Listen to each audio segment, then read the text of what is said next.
A pleasant day to you icons and lady icons. Welcome to the fourth quarter of our discussion in General Biology 2, and we're now going to talk about anatomy and physiology for this whole quarter. And let's simply begin with the most obvious and the most external body system that is actually present on all of us. And we're talking about the integumentary system. Our discussion will focus on the external covering of the body, which includes the skin and its derivatives. But please take note for us humans, since this discussion for the integumentary system and specifically for the human anatomy and physiology, we're going to focus on the skin. And when it comes to the different types of the derivatives that are actually present on the skin of humans, including the hair and the nails.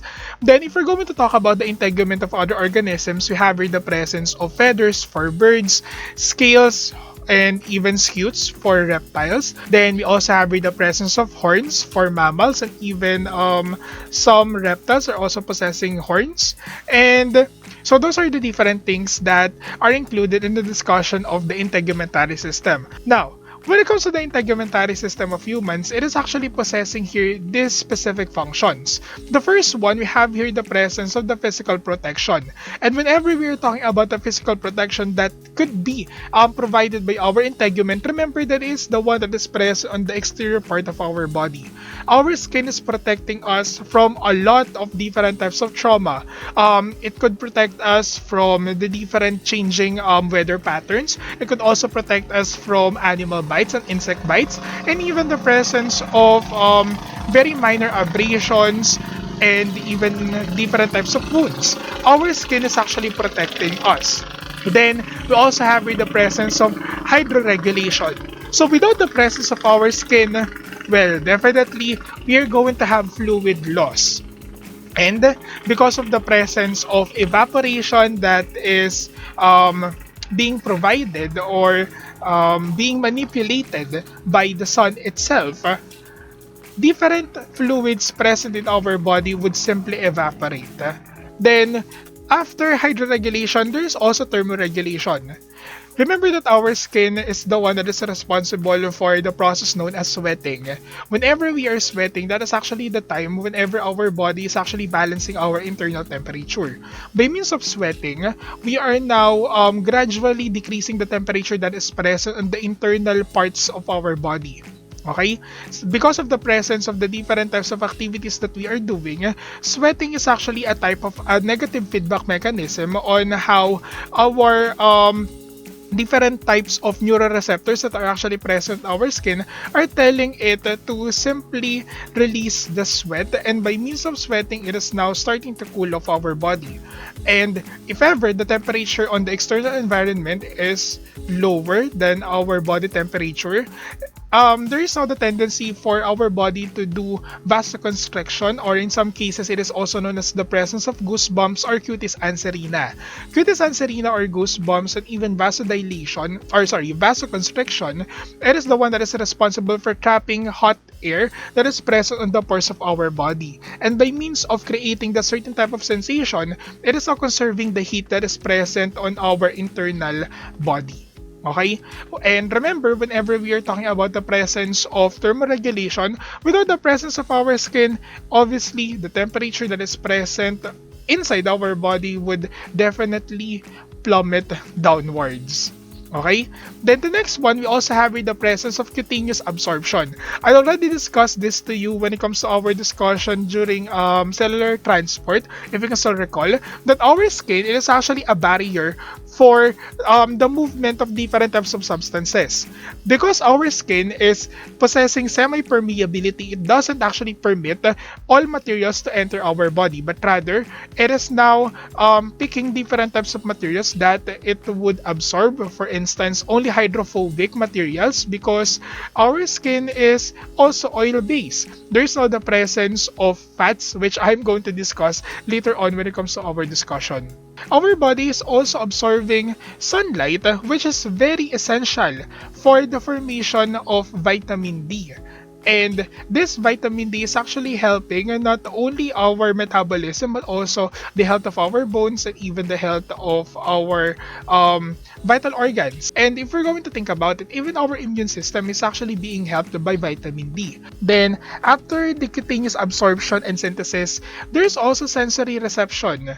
The tactile sense of our body or the sense of touch is actually because of our integumentary system. The reason why we can feel the temperature, the reason why we can feel the pressure, and even whenever we're talking about the presence of other types of pain reception that is present in our skin, we can feel them all because our skin is actually possessing a lot of free nerve endings.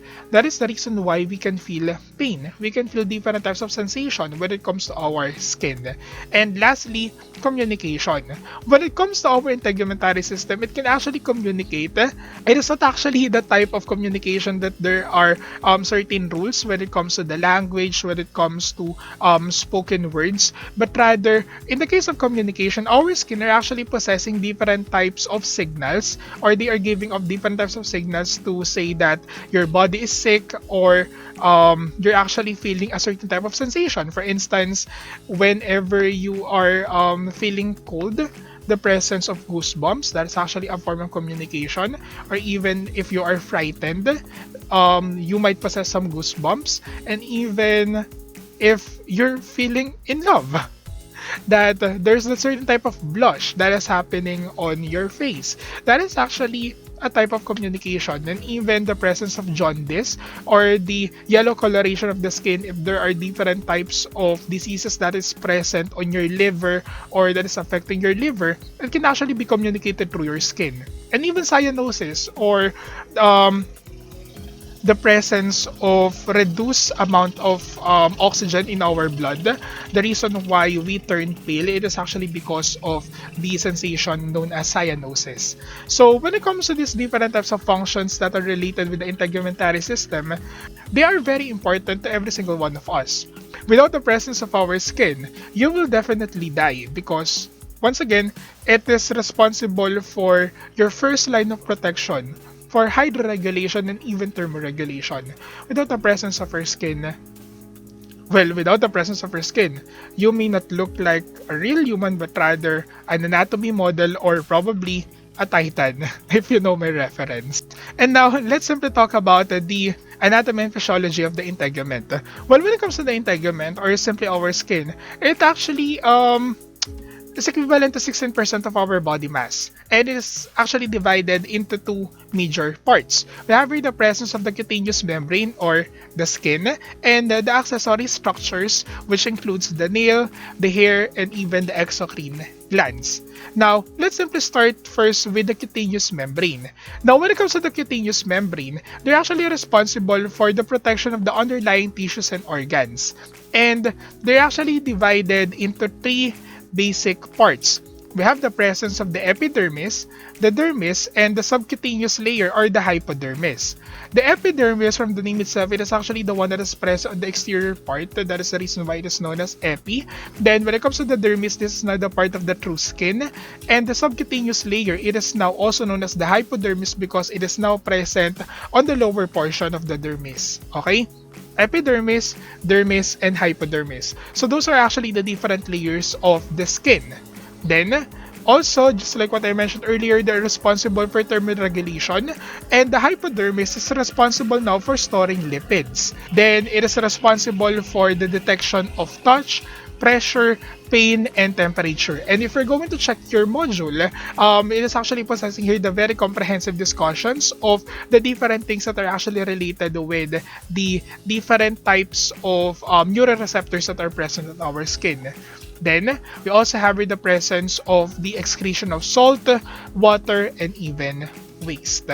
Then, let's simply start with the presence of the epidermis.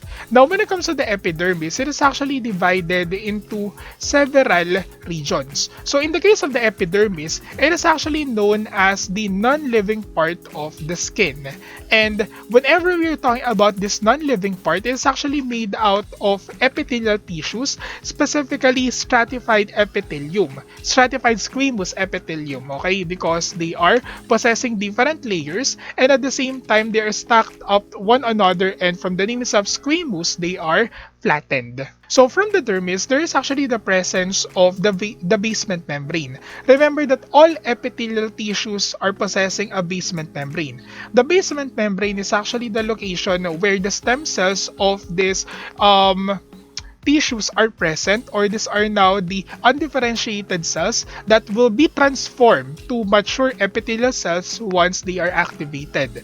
And also in the basement membrane, it is also the part where the skin is actually vascularized, or it is now possessing here the presence of the blood supply. And whenever we're talking about the vascularization of the skin, we're talking about the presence of the blood supply, okay? So in the basement membrane, the very first layer from this portion up, it is known as the stratum germinativum. Now, in the case of the stratum germinativum, it is actually divided into two parts.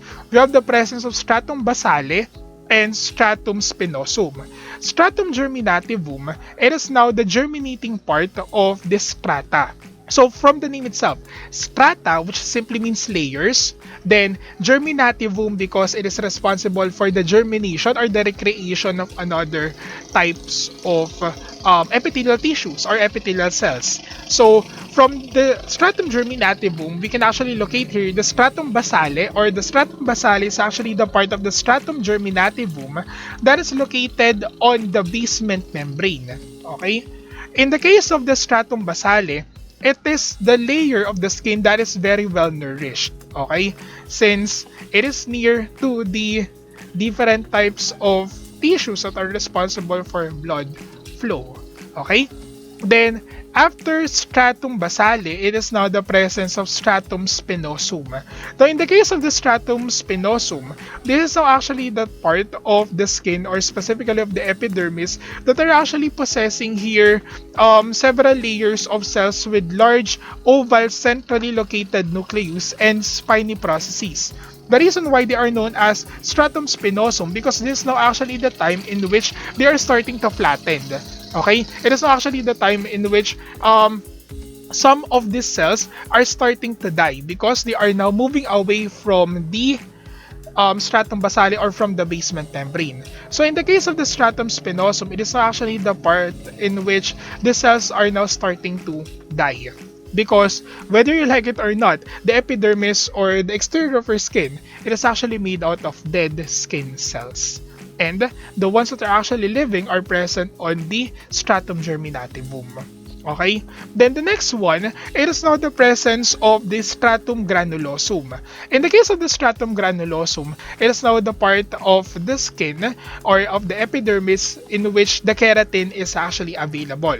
Keratin is now a specialized type of protein that is responsible for the different functions and the different parts and other types of accessory parts, just like the presence of hair and the nails. It's actually made out of keratin. In the case of the stratum granulosum, the keratin is actually activated or present now in this particular part. Then the next one is the stratum lucidum. It is now the layer of the epidermis in which all of the cells are already dead. And the stratum lucidum, it is now actually the time in which some parts might possess hyperpigmentation or hypopigmentation. It is actually because of the presence of probably oxidation, and even the presence of melanin on the skin, and even probably the presence of let's simply say the presence of keratin also. So in the part of the stratum lucidum, for instance, in the case of our palm, this part that you can actually feel on your palm and even on the soles of your feet, they're actually the layer of stratum lucidum. They do not possess stratum corneum. So you can actually observe that they are much lighter than the other layers of skin that is present on your body. So in this case, this is already the part of the stratum lucidum. In the case of the stratum lucidum, they could actually be thick when it comes to the thick parts of our skin, and they could also be thin depending upon which part of the body they are actually present. And please take note that when it comes to the epidermis, the melanin producing cells, or also known as the melanocyte, are actually present here. The reason why we are possessing different skin pigmentation, it is because of the presence of melanin. Okay? Melanin did this to our skin. And just to simply debunk some things when it comes to the presence of melanin, for instance, in the case of albino people, okay, people with albinism, they actually possessing melanocytes. They lack melanin, okay? The melanocytes, because of the presence of the abnormal protein on their body, they could not produce here the tyrosine that is responsible now for the formation of melanin or formation of pigments. So all of the people on Earth, even though you're albino or not, you're actually possessing melanocytes. But they are not producing here melanin. That is the reason why they do not possess the same coloration of their skin just like us. And the presence of our skin color is actually one of the evolutionary advantages of us Filipinos, and specifically the people who are living in the tropics, because the presence of this certain type of skin is the reason why we could survive in this certain type of environment. Remember, when it comes to the presence of mutation, adaptation, and evolution, there's actually the different types of traits that is good enough for us Filipinos. So, the skin, the morena skin, or the brown skin, or being a people or a person with color is actually a good thing when it comes to our survival. So, please do not discriminate anyone because of the presence of their skin, because of the color of their skin. We're all humans. We belong to only one race, and that is the human race. And the next one, let's talk about stratum corneum. So in the case of the stratum corneum, it is actually the part of our skin which is some of the most visible part of our skin. Okay, it is not the stratum corneum. It is also the thickest part of the epidermis. It is actually possessing here the stratified epithelial tissues, and the certain types of epithelial tissues are starting to move to the surface and be peeled off. And the part of the skin that is starting to peel off, it is now known as the stratum disjunction, or simply the surface. Other than the epidermis, let's now proceed with the living part of the skin, which is now known as the dermis. Well, actually, there's nothing much when it comes to the dermis because I already provided a very detailed discussion regarding the different things that are actually present on the dermis. Specifically, when it comes to the different neurons that are actually present here, the different receptors actually include the Meissner corpuscles, or the corpuscles of touch. The reason why there is that sense of touch. You can feel anything whenever you are touching it. Then we also have the presence of the free nerve endings that is now responsible for the changes when it comes to the temperature.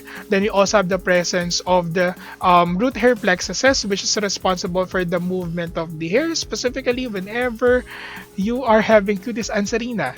Then we also have the Pacinian corpuscles for pressure. Then we also have the presence of the organs of Ruffini for deep pressure, and the bulbs of Krauss, which is responsible for light pressure and low frequency vibrations. And on our dermis is also the location where the hair follicles are present, and even the sweat glands, and even the presence of the sebaceous glands, or the ones that are responsible for the release of sebum or the oil. Then, the last layer, we also have here the presence of the hypodermis. In the case of the hypodermis, it is actually responsible for the stabilization of the skin and also for thermoregulation because of the presence of adipose or fat cells. Then, it is now the storage of fats and fat-soluble vitamins. Then, when it comes to the process of the removal of the adipose tissues is actually known as the process of liposuction or lipoplasty, in which they are now using the term hypodermic needle. So when we talk about hypodermic needle, it is now the needle that can actually reach the subcutaneous layer. So those are actually the different parts of the cutaneous membrane or of the skin.